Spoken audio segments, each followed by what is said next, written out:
Kalau untuk rumah baru dengan rumah second hand, mana satu berbaloi? Kau tahu tak? Tak tahu tak apa. Takut pemalsu bankrupt.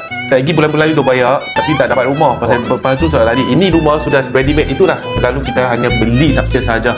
Ada kes macam tu lah. Ada kes, banyak kes tapi dia famous. Malaysia ni famous lah. So rumah ini bulanan lebih kurang 1,000.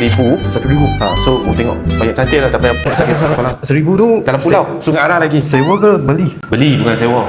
Sekarang ni sewa sama dengan beli punya harga.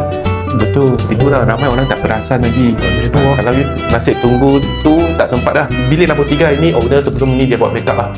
Tak payah sakit kepala apa-apa dah pasal ini tengok memang cantik dah.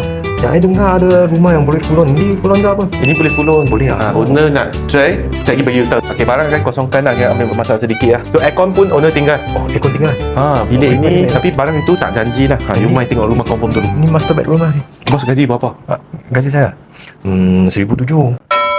Okey, tak masalah. Tapi saya sudah kahwin lah. Saya ada bini lagi. Berapa bini ada?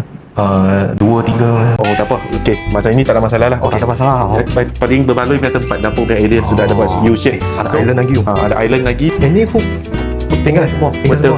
Owner sudah buat semua. So sini ada dekat iPad tepi Sungai Arah. So tandas ada 2.